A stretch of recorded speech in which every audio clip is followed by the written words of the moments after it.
having recently. People who are artistic have always been a threatening force to people who are dictators.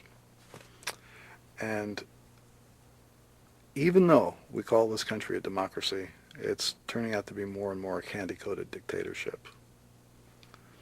And so it seems fairly logical that the people who would like to convert this country into a candy-coated dictatorship would do everything they could to make it impossible for people who communicate through the arts to say anything that might resemble a message like the emperor isn't wearing any clothes. That's the thing that they're the most afraid of. Anybody who will say anything that equates to the emperor's not wearing any clothes, for some reason that scares the piss out of them.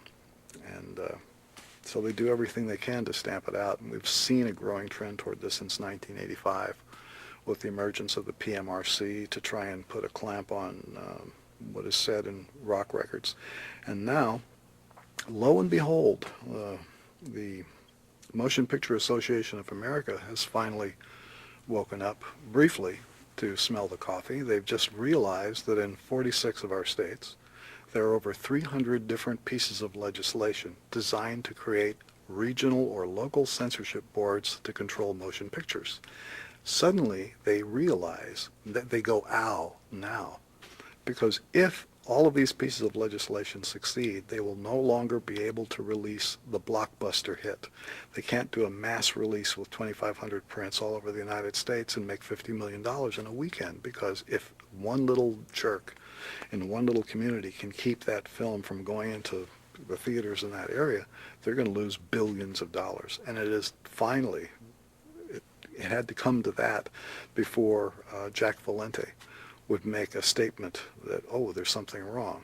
I mean, they didn't come out and make any statement that would help the recording artists when the struggle began with the rock musicians. But now they're feeling the pinch, and I wonder what's going to happen with them. In a democracy, are there any controls that are valid over artists? No. Why? Why does an artist need to be controlled in a democracy? In a democracy, everybody gets to say what's on their mind. Now, the problem with a democracy is, and I've been having just nightmares about democracy recently, because within the last few years, I've become more and more interested in getting people to vote and register and do all this stuff. And I've been active in that. And I'm going, yeah, let's get democracy going. And I'm going, wait a minute. We've got a big problem, because you can't really have a democracy. If one man's vote equals another man's vote, then one man's education has to equal another man's education, so that people have not only the basic machinery to assimilate the data from which they will draw their conclusion and cast their vote. I mean, you have to have that as a basis for a democracy. And when you have a society where too many people can't read or write, how can you say, you know, we all have an equal voice in the government? And when certain candidates don't have access to the information dispensing machinery without paying millions upon millions of dollars, that limits the dialogue quite a bit for anyone who doesn't agree with the sitting administration, or especially with the Republican Party. And not to single them out as the biggest evil that ever befell the United States, but recently they've come pretty close, simply because in the communist system, if you are a party member, even though they talk about we're all equal, we're brothers, you know, it's all supposed to be, you know, evened out, it's not. Party members have perks, they have special treatment, and they get it right. If you are a member of the Republican Party in the United States, the treatment resembles very much what happens in the Soviet Union if you are a Communist Party member. Certain things will not happen to you. Certain things can be done for you. In fact, if you can imagine this, I received in the mail, even though I am a registered Democrat right now, that may not last long, I'm going to shred that, I got this blue card. I was even going to bring it today. This blue plastic card that says, I am a member of the Republican Party. Blue plastic, like a credit card, gold embossed, eagle, the whole business, a serial number. It was just like, a Communist Party thing. So I'm saying, what would a guy do with a thing like this? Show it to a policeman in case he was going to get a ticket? What do you do with this? It's an influence peddling kind of a scheme. I recall throughout the 80s receiving fundraising mail from the Republican Party that was basically an invitation to participate in insider trading. And it went like this. How would you like to join the California Golden Circle? You pay $2,500 to get in, $1,500 a year in dues. Now here's what you get. Advance notice of upcoming legislation, invitations to dinners and social events. Can't quote it exactly, but I'm getting pretty close to the letter. That will be attended by the people from California who do the business, who really make the deals. So in other words, if you pay, you're going to be invited to these dinners where you get to sit next to these people who make the big deals. And it's like inviting me to join that club. It's baffling. Then I get another letter. That one was signed by Claire W. Bergner.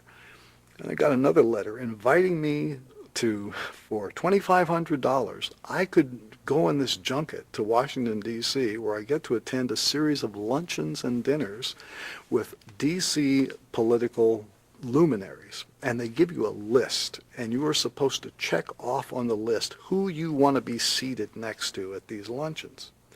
And then there's another box you had to check off that said, it's always possible that the president himself will come to one of these, so we need you to give us permission to run a security check on you and just authorize here.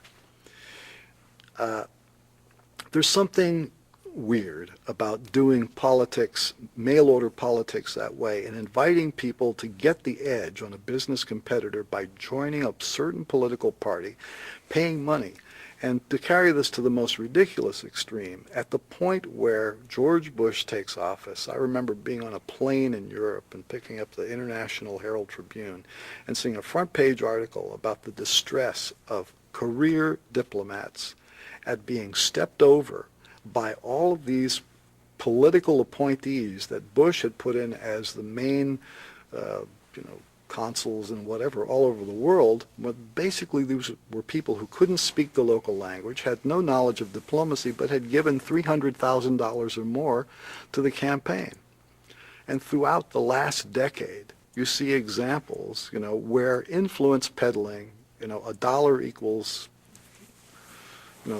so many points toward your career as a diplomat. What do you do with that? How can you have confidence in government anymore? And then you look at the media, and they just look the other way. Yes. Basically, the question or the trigger is simply this. To most of us, the surprise of our lifetime. None of us expected to see the wall come down and communism fade. Your feelings? I expected the wall to come down. I knew it was going to come down. I'd even given concrete proposals on how to bring it down with class, and had spoken to various people in different places that led me to believe it was going to come down. I knew it was coming down, and I watched it on television. I was delighted. Why do you think communism fell apart? Because let's look at our two countries. We both made the same mistake. We spent our national fortune on weapons. The Russians were smarter because they realized, whoa, listen, did we need to do that? Right now, you could go to the Soviet Union and make a deal to have a converted military factory to build consumer goods.